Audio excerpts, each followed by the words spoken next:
नमस्कार बच्चों, हमारे अध्याय चल रहा है जो आरोह नाम की बुक है उसका गद्य में विदाई संभाषण। विदाई संभाषण में पेज नंबर 49 पे पहला पैराग्राफ देखें। जिस प्रकार आपका बहुत ऊंचे चढ़कर गिरना यहाँ के निवासियों को दुखित कर रहा है।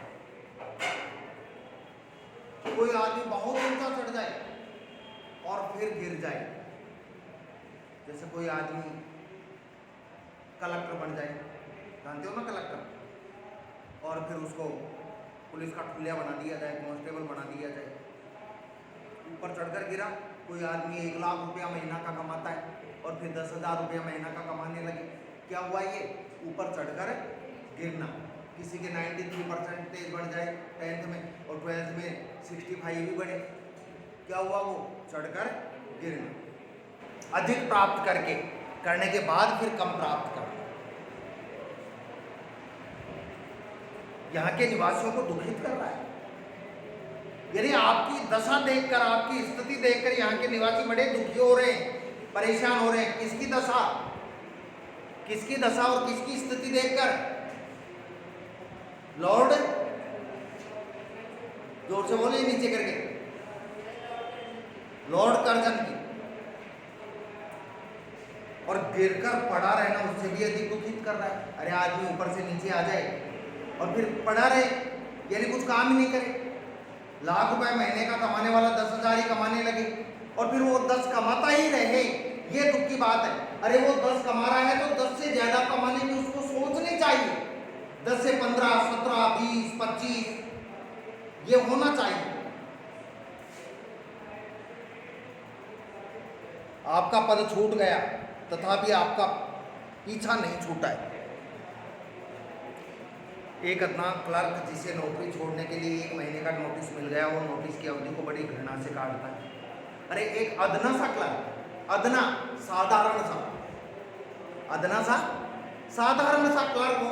क्लर्क यानी बाबू, डिपार्टमेंट सरकारी विभागों में होता है ना, एक साधारण सा बाबू। और उस बाबू को यह कह दिया जाए कि भाई बाबूजी 1 महीना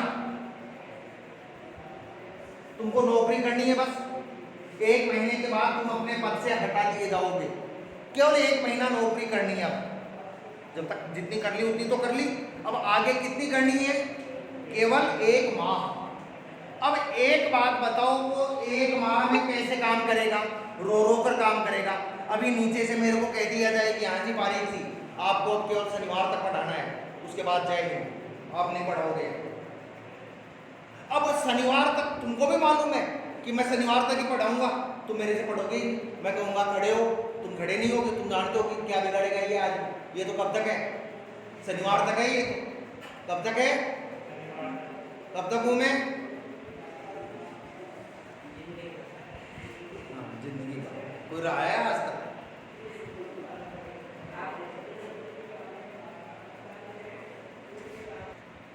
तो आपकी स्थिति एक अदने से क्लर्क की सी। कैसी? जिसे 1 महीने का नोटिस मिल गया हो, नोटिस की अवधि को बड़ी घृणा से काटता है, वो दिन गिन गिन कर निकालता है। आपको इस समय अपने पद पर रहना कहाँ तक पसंद है, यह आप ही जानते होंगे। आपको इस समय अपने पद पर रहना कहाँ तक पसंद है?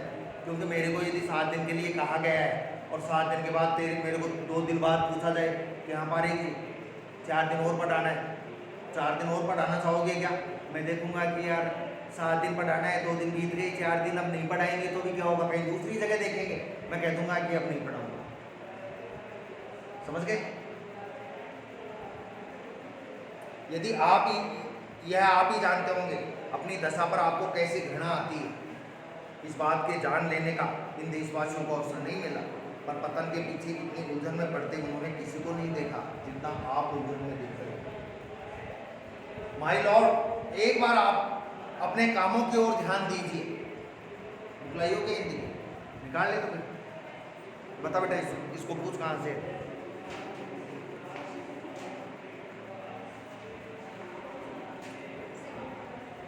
माय लॉर्ड, एक बार अपने कामों की ओर ध्यान दीजिए। अरे साहब, आप भारत के वायसराय थे, क्या देख रही है, तेरी जैसी है। आप अपने कामों की तरफ ध्यान दीजिए। आपने इस देश में वायसराय बनकर आए थे। वायसराय का मतलब है एक तरह से देश का सर्वे सर्वा, देश के मालिक थे आप। लेकिन आपने देश के हित में क्या क्या काम किए, अपने कामों की तरफ आप ध्यान दीजिए। आप किस बात को आए थे? अरे भाई, कोई राजा होता है या कोई बड़ा अधिकारी होता है, किस बात के लिए आता है अपने पद पर? जनता का भला करने, लोगों के सुख दुख की चिंता करने, लोगों के लिए सुविधाएं जुटाने, इसीलिए तो आता है। एक अध्यापक स्कूल में क्यों लगाए जाते हैं? बच्चों की सेवा के लिए, बच्चों की सहायता के लिए, बच्चों को ज्ञान देने के लिए। हर आदमी का अपना अपना काम होता है। शासन, आप क्या करने को आए थे और क्या कर चले? शासक प्रजा के प्रति कुछ तो कर्तव्य होता है, और ये शासक का, राजा का अपने प्रजा के प्रति कुछ तो कर्तव्य होता है कि राजा के प्रति अपने दायित्वों का, अपने कर्तव्यों का वो निर्वहन करे, पालन करे।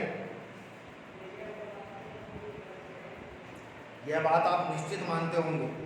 सो कृपा करके बताइए, क्या कर्तव्य आप इस देश की प्रजा के साथ पालन कर चले? आप वायसराय थे, आपके जो जो कर्तव्य थे, क्या आपने उन कर्तव्यों का पालन किया प्रजा के प्रति?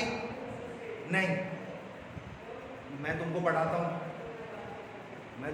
हूँ, हिंदी पढ़ाता हूँ, पिछले साल भी मैंने पढ़ाया 10th क्लास में आपको। क्या कर्तव्य था मेरा कि भाई मैं मेरा सब्जेक्ट अच्छे से आपको पढ़ाता, अच्छे आपके नंबर आते। यदि मैं अच्छे से पढ़ाता तो निश्चित रूप से आपके अच्छे नंबर आते मेरे सब्जेक्ट में, और यदि मेरे सब्जेक्ट में अच्छे नंबर आते, इसका मतलब मैंने अपने कर्तव्य का पालन भली भांति किया है, ढंग से किया है। समझ गए? और यदि अच्छे नंबर नहीं आते, इसका मतलब मैंने अपने कर्तव्य में कोताही की है, लापरवाही बरती है। तो आदमी जिस पद पर हो उसे वो काम तो करना चाहिए, चाहे वो छोटा हो चाहे बड़ा हो।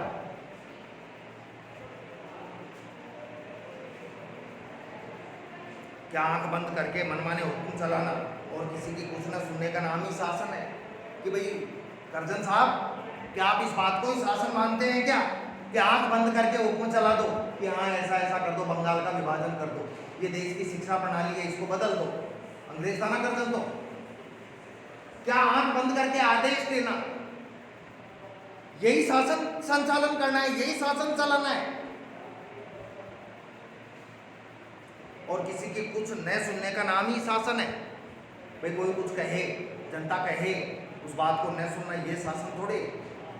सरकार कोई नियम बनाती है, कोई कानून बनाती है, उस नियम के पीछे, उस कानून के पीछे क्या होता है? अब एक बात बताओ, 2016 में रात को 8 बजे टीवी पर भारत के प्रधानमंत्री आए थे। तुमको मालूम हो तो 8 बजे आते हैं, कल पता नहीं 6 बजे कैसे आ गए। और आते ही वो बोलते हैं, मेरे प्यारे, क्या बोलते हैं? भाइयों और बहन, लोगों के पसीने आ जाते हैं यार, क्या बोलेगा। कल लोगों की वास्तव में हालत खराब थी कि 6 बजे आ रहे हैं, क्या करेंगे, क्या बोलेंगे। नोटबंदी की थी ना। अब एक बात आती है कि नोट बंद करने से लोग बहुत परेशान हुए। नोटबंदी करने से 1000 और 500 के नोट बंद कर दिए। लेकिन एक बात आती है, क्या केंद्र सरकार ने जब नोटबंदी लागू की तो उसके मन में लोगों को परेशान करने का भाव था? लोगों के अच्छे के लिए बंद किया या बुरे के लिए? लोगों के अच्छे के लिए, लोगों के भले के लिए। हाँ, वो एक अलग बात है, उस समय भला नहीं हुआ, उस समय लोग परेशान हुए, लंबी लंबी लाइनें लगी, लेकिन बाद में तो लोगों को लाभ हुआ। ये काला धन काफ़ी कम हो गया, 2 नंबर का पैसा काफ़ी कम हो गया। तो सरकार के प्रत्येक निर्णय में किसका हित होना चाहिए? पब्लिक का, जनता का हित होना चाहिए। तो आपने ऐसा कोई काम किया ही जिससे जनता का हित हो? क्या प्रजा की बात पर कभी कान न देना और उसको दबाकर उसकी मर्जी के विरुद्ध जिनसे सब काम किए चले जाना ही शासन कहलाता है? प्रजा की बात पर कभी कान न देना। तुम मान लो प्रजा हो, तुम क्या हो और मैं राजा हूं। इसके पेट में दर्द हो रहा है, मैं कहूँगी यहाँ खड्डा खोदो, तुम सब खड्डा खोदने में लग गए। ये कहेगी सर मेरे तो महाराज पेट में दर्द है, मैं 2 थप्पड़ मारूंगी, खोद खड्डा। यार ये शासन थोड़ी है, प्रजा से मनमाने काम करवाना, मनचाहे ढंग से काम करवाना। तो भाई मेरे को इतनी इंसानियत मेरे में होनी चाहिए, भाई इसके खड्डा इसके पेट में दर्द है तो मैं इसको कह दूँ कि तू आज का जितना आज खोदना था उतना आज का, कल का दोनों मिलाकर कल एक साथ खोदेगा। ये तो हो सकता है, लेकिन मैं कहूँगी नहीं, तेरे को तो खोदना ही पड़ेगा। ये कोई शासन नहीं है। प्रजा की बात पर कान देना चाहिए, ध्यान देना चाहिए। कान देना, ध्यान देना मुहावरा है।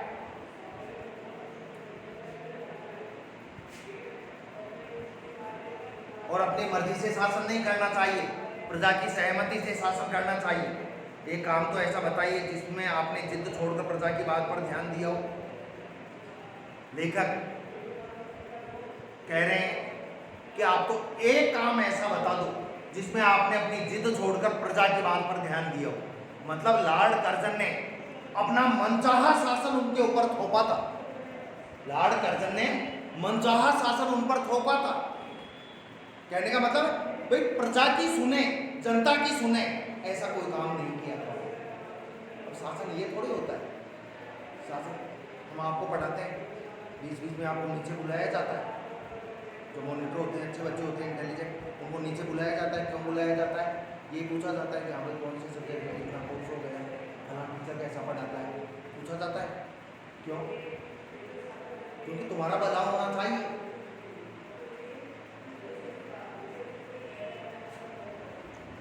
केसर और दाल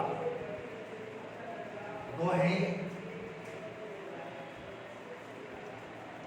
केसर और जार कौन थे ये?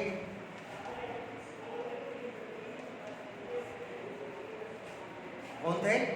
तानाशाह थे। एक और था इनमें,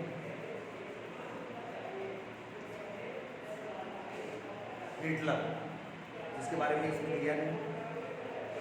ये तानाशाह थे। तानाशाह क्या होता है? किसे कहते हैं तानाशाह? कि जो काम करवाना है वो करवाना ही है, चाहे अगला राजी करे चाहे बेराजी करे, चाहे हंसकर करे चाहे रोकर करे, चाहे प्रसन्न भाव से करे चाहे दुखी भाव से करे। काम करवाना है तो करवाना ही है। चाहे पेट में दर्द ही हो रहा है, खड्डा तो खोदना ही पड़ेगा। मत खोद देना, कहीं खोद दे, किसर ने कहा। अभी ये समझ लो, नीचे देखो केसर रोमन नीचे दिख रहा है क्या? बारीक अक्षरों में लिखा हुआ रोमन तानाशाह जूलियस सीजर के नाम से बना शब्द। जो तानाशाह जर्मन शासकों के लिए प्रयोग होता था। जर्मन के जो राजा, जो तानाशाह राजा होते थे ना, जर्मनी में जो तानाशाह राजा होते थे, उनके लिए कौन से शब्द का प्रयोग होता था? कैसर का। और दूसरा है जार। ये जो रूस में जो तानाशाह होते थे, कहाँ? ये तो जर्मन में, और ये रूस में जो तानाशाह होते थे। लेकिन इन तानाशाहों का, इनका कैसर और जार का हाल ये था कि जनता को ज़्यादा दर्द तकलीफ होती थी तो ये जनता की तरफ ध्यान देते थे। लेकिन अंग्रेजों ने कभी भारतीयों की दुख दर्द तकलीफ की तरफ ध्यान नहीं दिया। उनका तो एक ही उद्देश्य था, क्या? कि इस देश से जितना कुछ लूट कर ले जा सके उतना लूट कर ले जाए।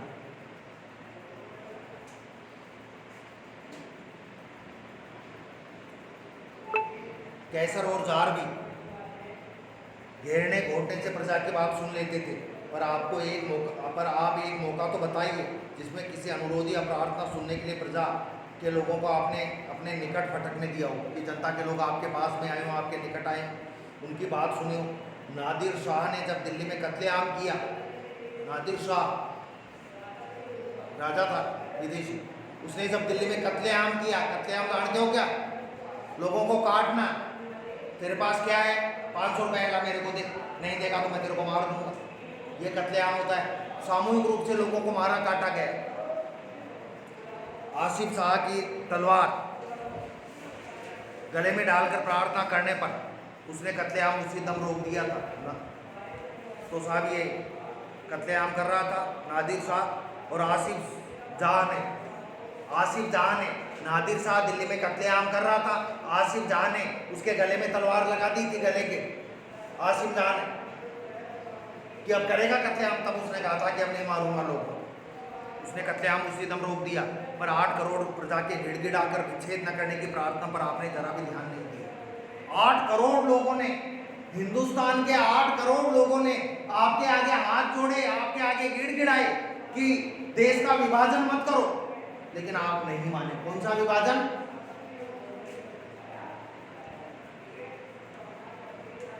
एसएसटी में पढ़ा होगा, बंग भंग, बंगाल के 2 टुकड़े कर दिए, 2 भागों में बांट दिया था, डिवाइड कर दिया था बंगाल को। एक तो क्या हो गया था,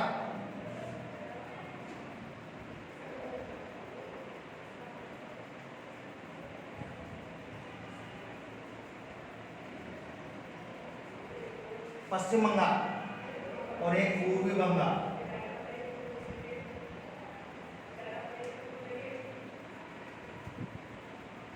इसे पूर्वी बंगाल का बाद में नाम हो गया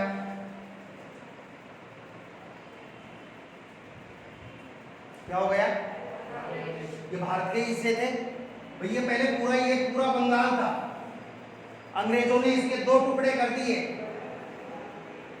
8 करोड़ लोग अंग्रेजों के आगे रोए थे, हाथ जोड़े थे, गिड़गिड़ाए थे कि बंगाल का विभाजन मत करो, लेकिन लॉर्ड कर्जन ने कर ही दिया बंगाल का विभाजन। विच्छेद न करने की प्रार्थना पर आपने जरा भी ध्यान नहीं दिया।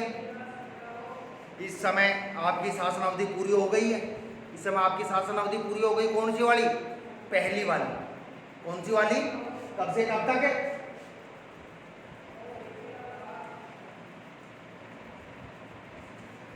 1899 से 1904 तक की पहली शासन अवधि पूरी हो गई थी।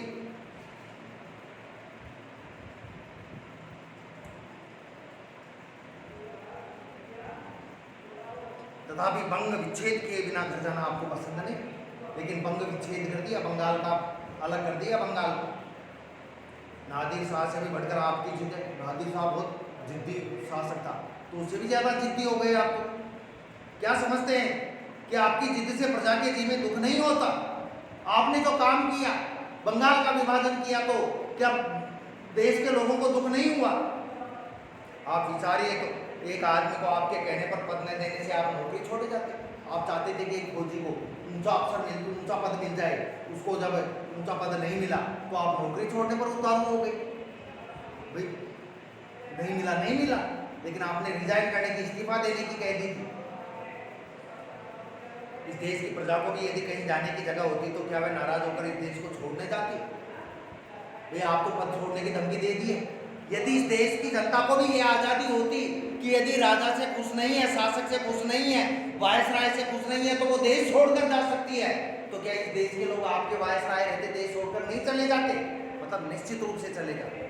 ठीक है बच्चों, आज यहीं तक, कल फिर आगे देखेंगे। धन्यवाद।